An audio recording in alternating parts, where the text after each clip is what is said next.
Seguimos en nuestra serie de Primera de Corintios y el tema que vamos a estar tocando el día de hoy es perder para ganar. Perder para ganar.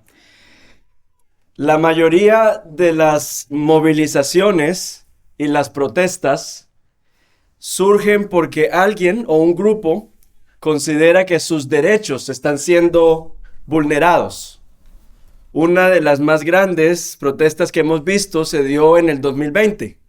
No sé si recuerdan, pero había estallidos en todos los lugares debido precisamente al movimiento BLM, ¿cierto? Black Lives Matter. Dice que como resultado de todo esto se recaudaron más de $5,000 millones. El 90% del dinero vino de personas blancas. Tal vez algunos por un deseo de restituir, que se sentían culpables de todo lo que han tenido que pasar la población afroamericana, y otros porque querían ser parte de la solución. Ahora, creo que las protestas tenían su lugar y la discriminación y la violación de derechos es un problema real.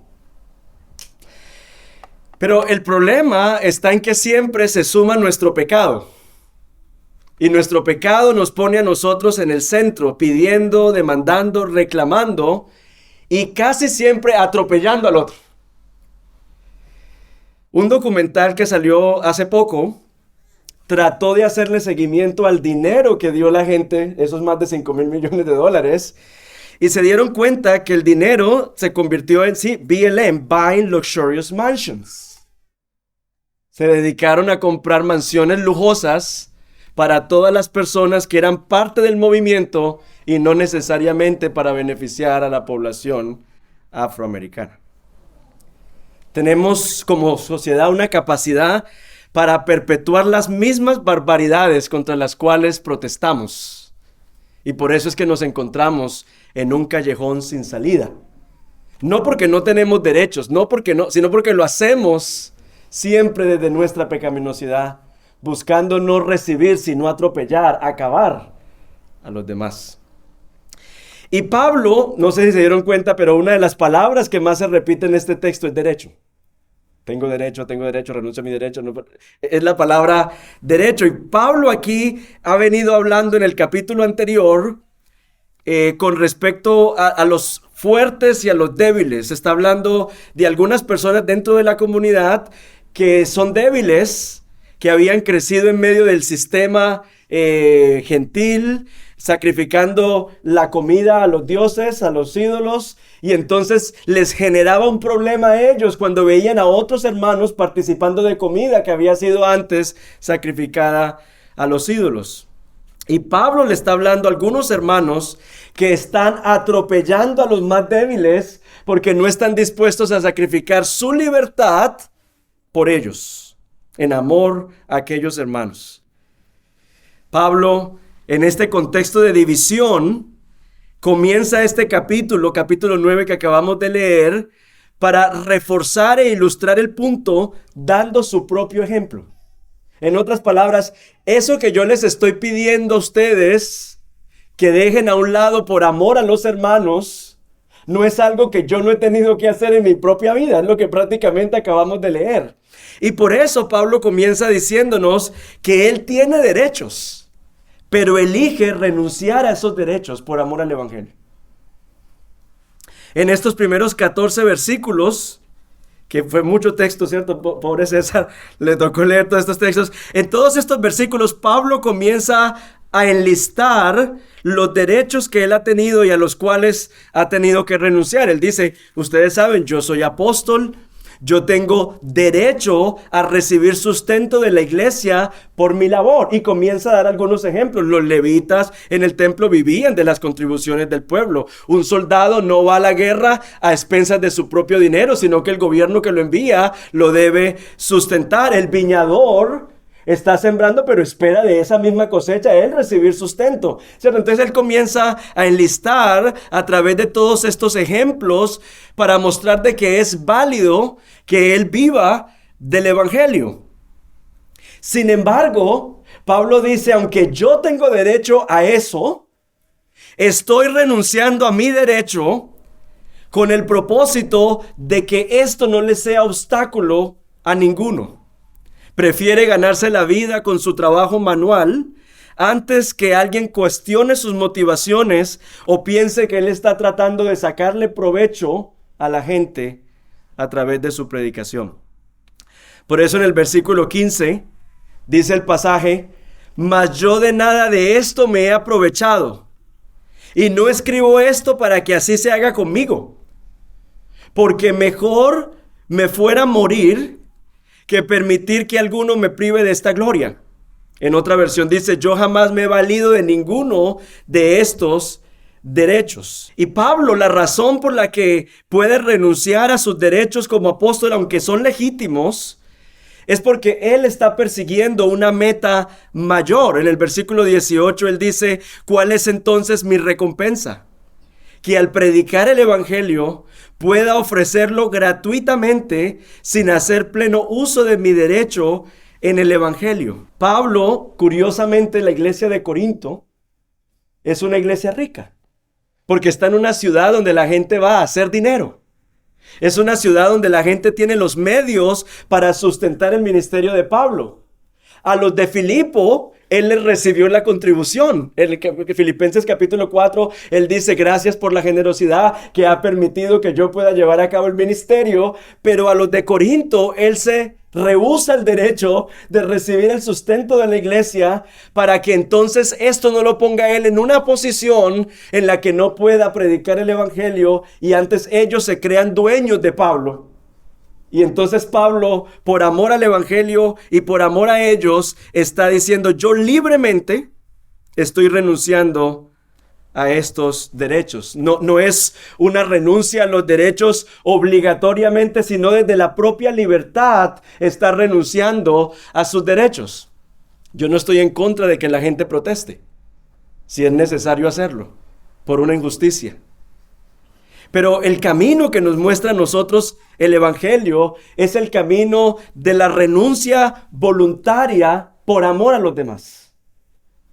Es aún en medio de mi reclamo de derechos, si es el caso, haciéndolo no desde la postura de querer atropellar ni aniquilar, que es tan propia de nosotros los seres humanos, que es sacarle ventaja, tajada, provecho a cualquier circunstancia. Esa mentalidad oportunista que nos caracteriza, que es llegando a todo lado mirando cómo saco más. Pablo está diciendo: es contraria al evangelio. Porque la visión del evangelio es la visión de nosotros desde nuestra libertad. Optamos por renunciar, estacionar nuestros derechos por amor a los demás. Es lo que estamos viendo nosotros en el libro de los Hechos.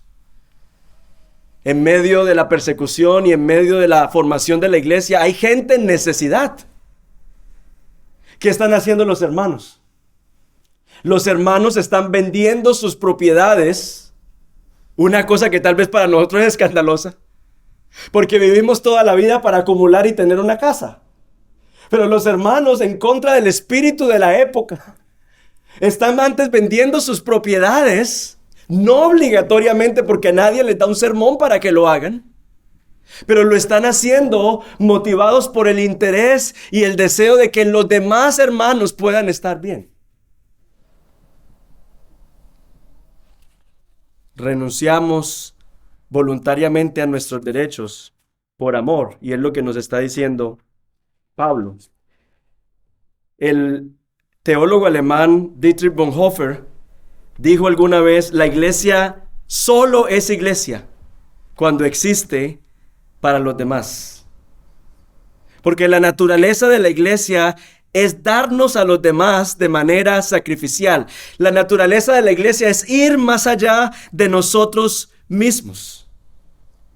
Implica renunciar a nuestros derechos. Valdría la pena preguntarnos: ¿cuándo fue la última vez que renunciamos a un derecho por amor a un hermano? Nosotros vivimos en la cultura de me lo merezco. Venimos a la iglesia para recibir, no para dar. Hemos creado una cultura en general de consumismo. La sociedad nos ha vendido esto de consumo, consumo, y ahora con el Black Friday, ¿no? Me imagino que esas cuentas están pero bien bajitas.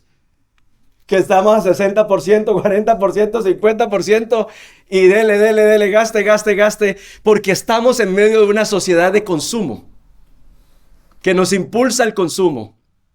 Y muchas veces traemos esta misma mentalidad a la comunidad. Venimos con el plan de recibir, como decía ahorita, y entonces tratamos la iglesia como quien va a un restaurante. Llegamos, hay meseros, los meseros nos ubican, esos son los mujeres.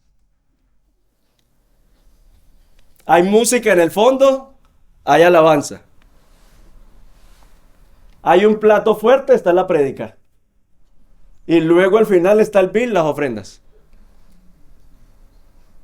Y si no me atienden bien, y si la batería sonó muy duro, y si el predicador estaba... No lo dije por... Mejor el piano, si el piano estaba fuera de lugar. Entonces me voy porque no me están satisfaciendo las necesidades, porque esa es la mentalidad del consumista. Si a usted el sancocho al salir de aquí le quedó crudo a la que se lo vendió, no vuelve allí. Esa es la mentalidad del consumo. Pero es una mentalidad que va en contra de la propia naturaleza del evangelio. Jesús le dijo a Pedro, si tú me amas, apacienta a mis corderos. O sea, es el amor profundo que tenemos por Dios, la gasolina o el insumo que nos mantiene en este camino de estar continuamente entregándonos a los demás. Nuestra sociedad ama mucho el amor sacrificial. Y se habla mucho de que bueno entregarte, no sé qué. Pero es que sin el amor de Dios derramado en nuestros corazones, nosotros no vamos a poder amar, porque Él es la fuente del amor sacrificial que derramado en nuestros corazones es la única manera de renovar y transformar la sociedad en la que nosotros vivimos a través de nosotros, el pueblo de Dios. Porque hay una mentalidad radicalmente distinta. No la mentalidad de la ventaja y de cómo te veo a ti como un instrumento simplemente de sacar ventaja, sino por el contrario, te veo a ti como alguien a quien Dios me ha llamado a amar.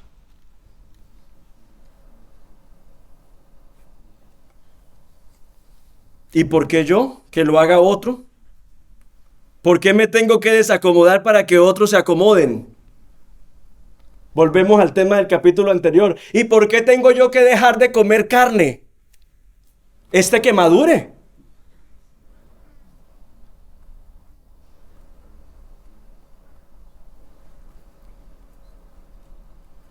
¿Por qué tengo que ceder? ¿Por qué tengo que llamar si a mí nadie me llama? ¿Por qué tengo que visitar si a mí nadie me visita? Hermanos, la razón por la que nos cuesta tanto es porque tenemos la misma actitud de la primera pareja de Adán y Eva. No estamos dispuestos a ser segundos o terceros con el fin de participar en los propósitos de Dios. ¿Por qué tú? Porque nosotros somos las manos, la boca, los pies del Señor aquí en la tierra. Somos su cuerpo. Y Pablo continúa en su argumento diciendo, primero dice, yo tengo derechos, pero renuncio a ellos voluntariamente. Pero luego en los versículos 19 al 23 dice, porque aunque soy libre de todos me he hecho esclavo para ganar al mayor número posible. A los judíos me hice judío para ganar a los judíos. A los que están bajo la ley como bajo la ley, aunque yo no estoy bajo la ley, para ganar a los que están bajo la ley. A los que están sin ley como sin ley, aunque no estoy sin la ley de Dios, sino bajo la ley de Cristo, para ganar a los que están sin ley.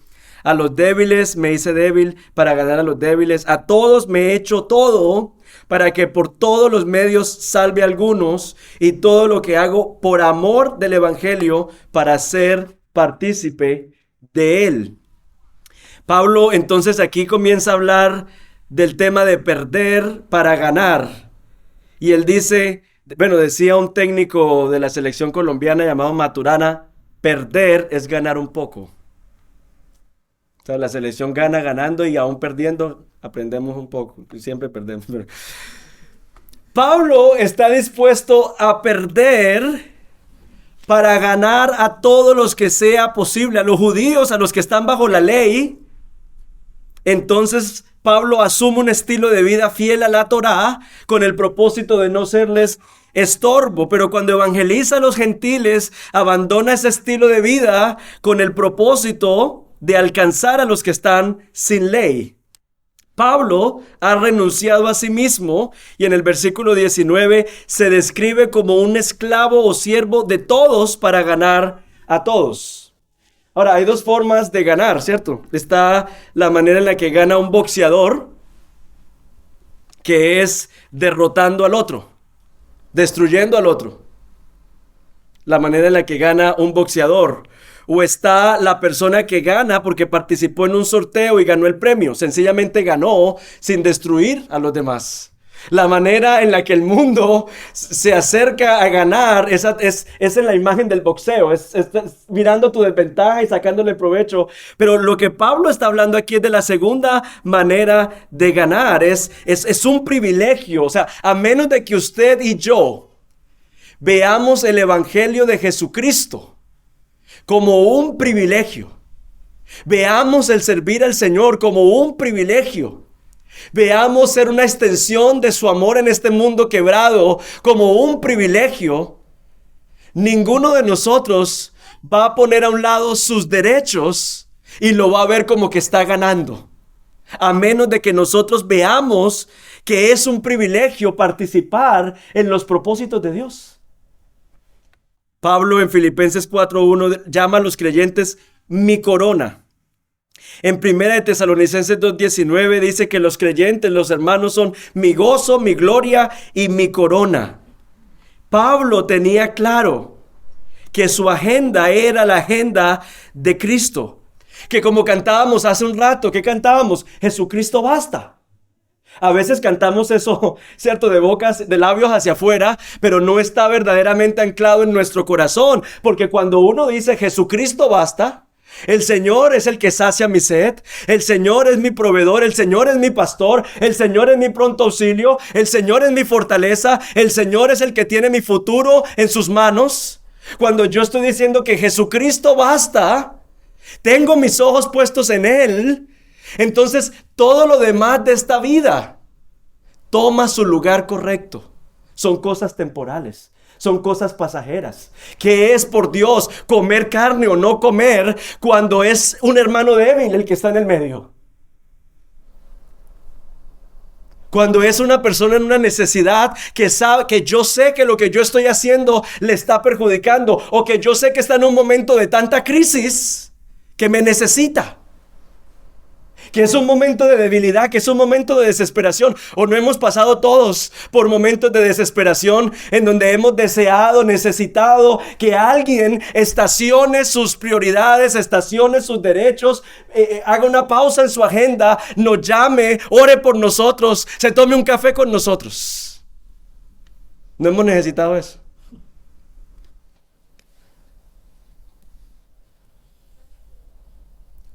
Claro. Sin el amor de Dios, la gente solo se toma un café con uno o lo mensajea si lo necesita. Pero no debería ser así entre nosotros. Nosotros estamos dispuestos a estacionar nuestras prioridades. Pablo dice, yo con los que viven, los judíos que viven todavía sometidos a la Torá, yo no voy a poner estorbo. Yo soy judío, entiendo las leyes, me hago como ellos. A los gentiles no les voy a poner estorbo, me hago como ellos. Porque el propósito es que la gente a través de mi vida pueda acercarse más al Señor. Es que mi vida no sea estorbo para que la gente vea al Señor, para que la gente se acerque al Señor. Pablo dice, es que mi meta es Cristo, es ganar a Cristo. Todo lo demás, dice él en Filipenses 3, lo considero como basura. Dice luego, ya sea que yo viva o muera, mi vida es Cristo. He aprendido a vivir con escasez, porque finalmente es Cristo el que me fortalece. ¿Y por qué es Cristo el que fortalece y el que nos impulsa a vivir esta vida de despojo? Porque fue el ejemplo que Cristo nos dio aquí en la tierra.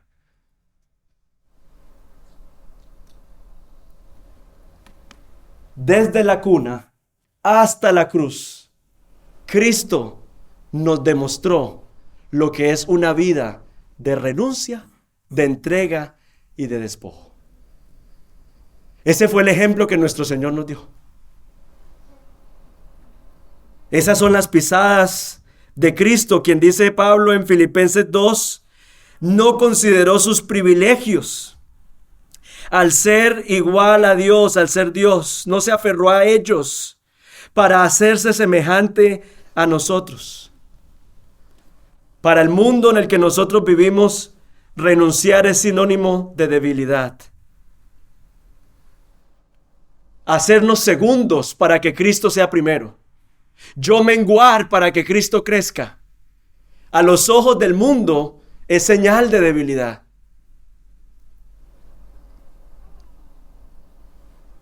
Imaginémonos si Jesús hubiese insistido en proteger sus derechos como hijo de Dios. Habría tomado el camino más fácil, no el camino del amor, que fue el que lo llevó a la cruz. Para Jesús, ser fiel al Padre, a los propósitos, significó renuncia, darse a otros, asumir la agenda costosa de redimirnos. Y para redimirnos, Jesús tuvo que negarse a sí mismo. Pero miren ustedes, hermanos, a través de su negación, el Señor inauguró la cultura de la negación entre sus seguidores. El reino de los cielos que ha llegado es el reino de los que renuncian y se niegan a sí mismos para que el Señor sea en ellos y con ellos y por ellos. Por eso Pablo dice aquí que no es que nosotros estamos sin ley, sino que nosotros ahora mismo estamos bajo la ley de Cristo, no la ley de la Torá, sino la ley de Cristo. Y uno dice, ¿y cuál es esa ley de Cristo? Lo dice Pablo en Gálatas 6:2. ¿Cuál es la ley de Cristo? Llevad los unos las cargas de los otros y cumplid así la ley de Cristo. La ley de Cristo es esta, es que nosotros podamos voluntariamente renunciar a nuestros derechos para poder abrir espacio en nuestras agendas para el otro, para nuestro prójimo, para nuestro hermano. Por eso Jesús dijo, todo el que quiera venir en pos de mí, niéguese a sí mismo, tome su cruz y sígame.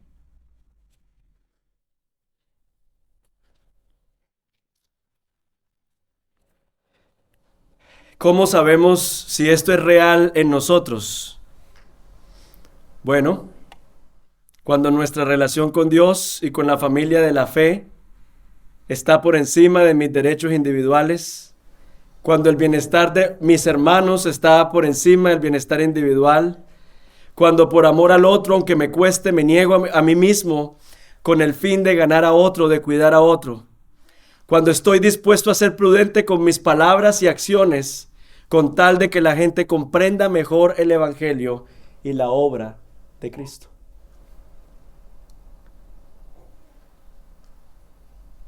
Hermanos, el costo de perder yo y ganar a Cristo es una realidad, y eso es lo tercero que Pablo menciona en los versículos 24 al 27.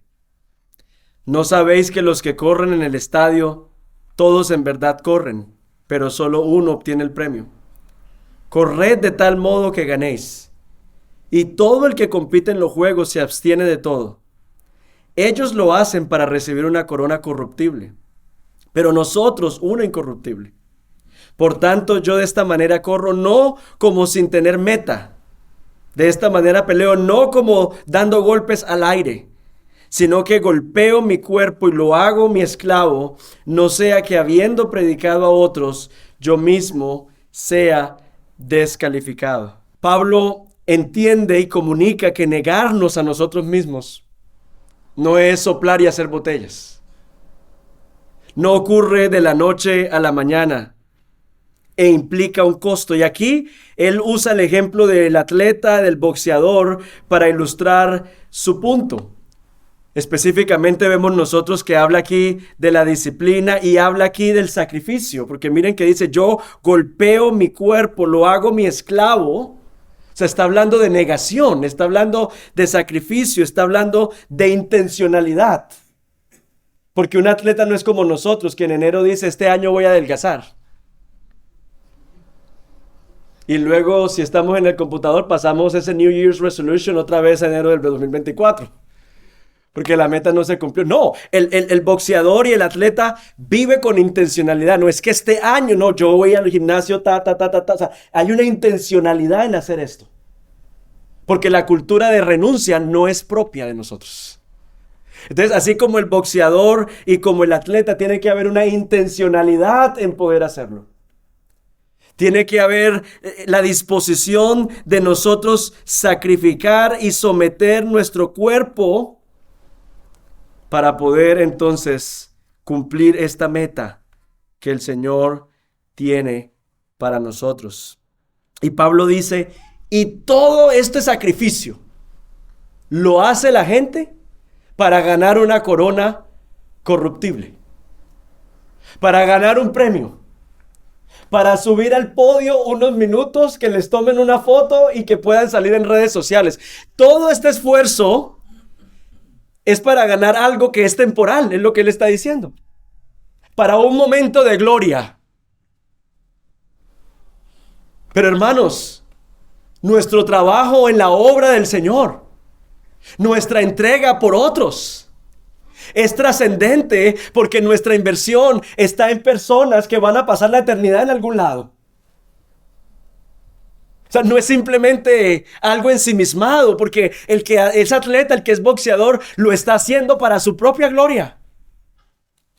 Mientras que esto es tan hermoso porque todo este sacrificio es para ver al otro crecer y para ver al otro florecer. Y dice Pablo, esa es mi corona. Yo ver que María Elena estaba así y ahora está así porque Dios la ha restaurado, porque Dios la ha levantado, y yo por su misericordia he sido parte de ese proceso de Dios levantar a esta persona.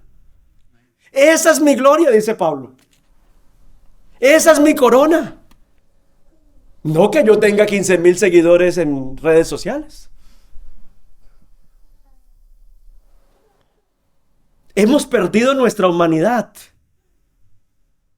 entronándonos.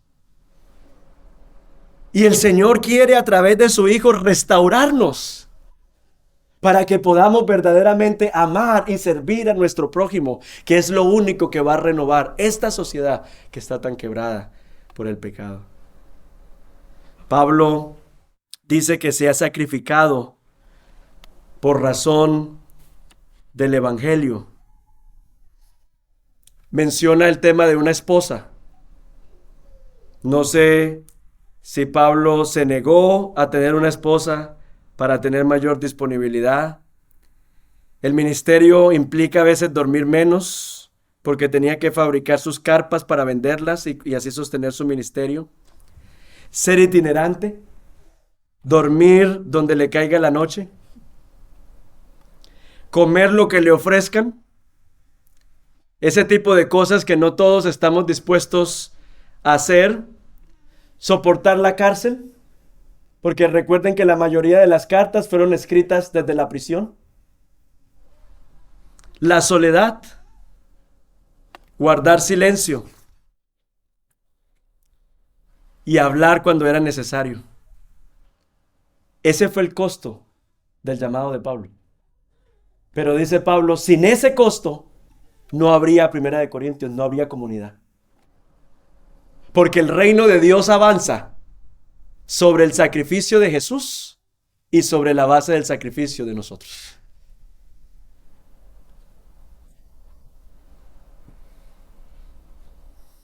Para nosotros, hermanos, hoy ganar a Cristo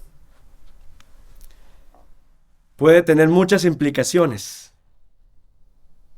Pero la pregunta es, ¿qué estamos dispuestos a perder o soltar por amor a Cristo y a nuestros hermanos? ¿Estamos viviendo el llamado a llevar las cargas los unos a los otros? ¿Estamos viviendo en la cultura de la renuncia o en la cultura de la queja y la amargura?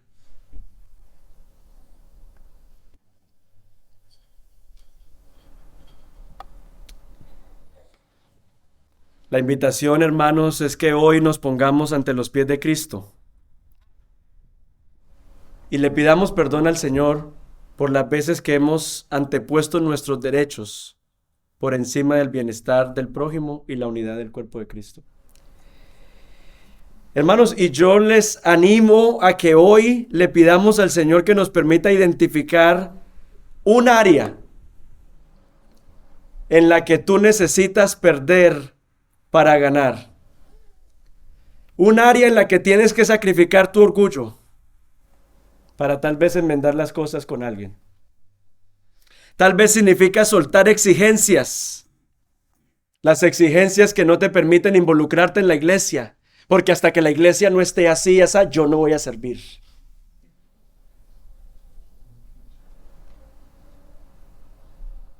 Hermanos, que el poder de Cristo renueve nuestras mentes y nos permita, yo le pido al Señor que por su Espíritu resucite en su iglesia la actitud abnegada del Hijo de Dios, que no vino para ser servido, sino para servir.